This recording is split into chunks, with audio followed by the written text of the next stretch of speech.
हरे कृष्णा सभी के लिए आपका मेरे चैनल द सिंपल सोल पर स्वागत है। हम में से कितनों को पता है कि हमारे श्री कृष्ण को रणछोड़ भी कहा जाता है। तो भगवान रणछोड़ जो हैं द्वारिका में रहते हैं। तो उनके एक शुद्ध भक्त हुए श्री रामदास जी। भक्त रामदास द्वारिका से 7 कोस की दूरी पर डाकोर नामक गांव में रहते थे। रणछोड़ भगवान के मंदिर में प्रति एकादशी को जागरण, कीर्तन आदि उत्सव का आयोजन होता था। उसमें वे नियम पूर्वक सम्मिलित होते थे और भगवान के दर्शन से अपने तन, मन और बुद्धि को पवित्र करते थे।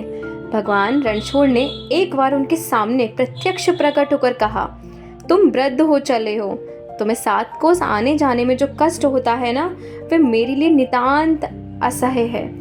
भक्त रामदास तो भगवान के रूप माधुरी से छकने में इतने तल्लीन हो गए कि उन्हें बाहर का कुछ ज्ञान ही नहीं रहा। आने जाने के प्रश्न ने उनके मस्तिष्क को कुछ चिंतित ही नहीं किया। भगवान ने कृपा पूर्वक उन्हें दर्शन दिया। इस बात को सोच सोच कर ही वे प्रेम विह्वल हो रहे थे। भगवान के अंतर्धान होते ही उनके वियोग में प्राण छटपटा गए, अंग अंग सिहरने लगा। अब तो उनका निश्चय और भी दृढ़ हो गया। वे समस्त सुखों को तिलांजलि देकर दूने उत्साह से जागरण महोत्सव में आने लगे। वे किसी भी मूल्य पर जागरण का आनंद छोड़ने के लिए अपने आप को समर्थ न पा सके। भगवान से भक्त रामदास का एकादशी जागरण में आना और न सहा गया। भक्त को सुख और आनंद देने के लिए उन्होंने रामदास से डाकोर चलने का निश्चय प्रकट किया। भगवान तो सच्ची निष्ठा और प्रेम के भूखे होते हैं। उन्होंने रामदास को गाड़ी लाने की सम्मति दी और कहा कि मेरे विग्रह को चुपचाप अंक में भरकर उसे गाड़ी में लिटा देना और यथाशीघ्र ही डाकोर पहुंचने का प्रयत्न करना। दूसरी एकादशी के जागरण अवसर पर रामदास द्वारिका में गाड़ी ले आए। उनकी वृद्धावस्था से किसी ने उन पर संदेह ही नहीं किया। द्वादशी की रात आधी बीत चुकी थी। द्वारिकावासी और मंदिर के पुजारी तथा अन्य सेवक आदि नींद की गहरी और मीठी लहरों में वह सो रहे थे। सारा का सारा वातावरण नीरव और शांत था। रामदास अपने सौभाग्य पर फूले नहीं समाते थे। भगवान के आतिथ्य का आनंद सोच सोच कर वे प्रतिक्षण कुछ और से होते जा रहे थे। मंदिर का पट अचानक खुल गया। वे मंदिर में पहुंच गए। थोड़े ही परिश्रम से भगवान उनकी गोद में आ गए। भगवान ने प्रसन्नता पूर्वक अपने चिन्मय मादक स्पर्श से भक्त की जन्म जन्म की तपस्या सफल कर दी थी। गाड़ी द्वारिका से बहुत दूर निकल गई। रामदास झूम झूम कर कीर्तन कर रहे थे और भगवान भक्त के संरक्षण में 7 कोस की यात्रा पूरी कर रहे थे।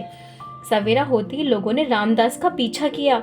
भगवान भास्कर की सुनहरी किरणें पूर्व दिशा के आंचल में विहार करने ही लगी थी कि रामदास ने देखा कि कुछ लोग पीछा कर रहे हैं। उनके मस्तक पर पसीने के कण बिखर गए।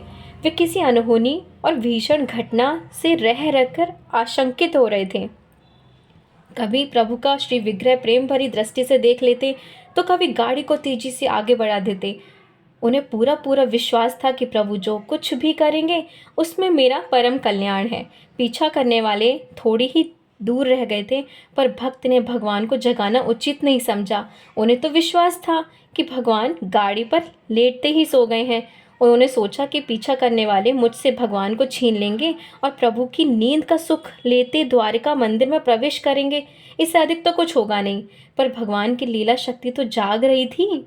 भक्त भयहारी रास विहारी ने कहा, तुम मुझे सामने की बावड़ी में छिपा दो और जब पीछा करने वाले चले जाएं तब गाड़ी में रखकर डाकोर ले चलना। रामदास ने उनके आज्ञा का पालन किया। पीछा करने वाले पुजारी आदि आ पहुंचे और बिना कुछ पूछताछ किए ही उन्होंने श्री रामदास जी को मारना आरंभ किया। भगवान की लीला शक्ति ने भक्त रामदास की दृढ़ निष्ठा और धैर्य परीक्षा की महिमा प्रकट करने के लिए दुष्टों को अपनी मनमानी करने दी, पर उन्हें दंड के ही माध्यम से भक्त के शरीर का स्पर्श मिल चुका था। अतः उनका विवेक जाग उठा। गाड़ी में भगवान का श्री विग्रह न पाकर उनके पश्चाताप का पारावार उमड़ आया। उन्होंने भक्त का अपराध कर डाला था। उन्होंने देखा कि बावली का पानी किसी के खून से लाल हो गया है। सत्संग का प्रभाव तो मन पर था ही। भगवान की लीला शक्ति ने अपना काम किया। वे प्रभु का विग्रह बावड़ी से बाहर निकालकर अपने किए पर पछताने लगे। भगवान ने दर्शन दिया। भक्त रामदास प्रभु के घायल शरीर को देखकर कांप उठे। मेरे कारण उन्हें इतना कष्ट सहना पड़ा, उनका हृदय हाहाकार कर उठा। भगवान ने कहा, मेरा भक्त मुझे मेरी आज्ञा से ले जा रहा है। तुम लोगों ने जो मेरे भक्त को मारा है, उस चोट को मैंने अपने शरीर पर ले लिया है। इसी से मेरे शरीर से खून बह रहा है। अब मैं तुम्हारे संपर्क में नहीं रहना चाहता। मेरी दूसरी प्रतिमा जो अमुक स्थान पर है, मंदिर में स्थापित करके भक्ति पूर्वक और प्रेम से अपना अंतःकरण पवित्र करो। इस महान अपराध का यही प्रायश्चित है। अपनी आजीविका के लिए मेरी इस मूर्ति के बराबर का सोना ले लो। पुजारी लोग लोभवश राजी हो गए और बोले, तोल दीजिए। भगवान ने रामदास को आज्ञा दी, मेरे तोल के बराबर इन्हें सोना दे दो। भक्त अपनी दरिद्रता और असमर्थता पर कांप उठे। उनकी स्त्री के कान की बाली पलड़े में रखी गई, जो कि भगवान ने कहा था कि तुम चिंता क्यों करते हो, तुम्हारे पास सोना है।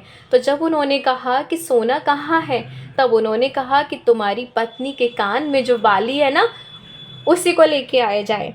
तो उनकी स्त्री की कान की बाली पलड़े में रखी गई। पलड़ा भारी हो गया, प्रतिमा उसके तोल में हल्की हो गई। पुजारी तथा अभक्त दुष्ट अपना सा मुंह लेकर 9-11 हो गए। भगवान ने भक्त की इज्जत रख ली। भगवान रणछोड़ उसी दिन से आयुच्छद की उपाधि से विभूषित हुए। अभी तक उनके घाव पर पट्टी बांधी जाती है।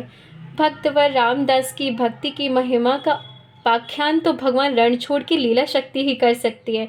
धन्य है ऐसे भक्त रामदास। बोलो हरे कृष्णा कृष्णा कृष्णा हरे हरे, हरे राम राम राम हरे हरे।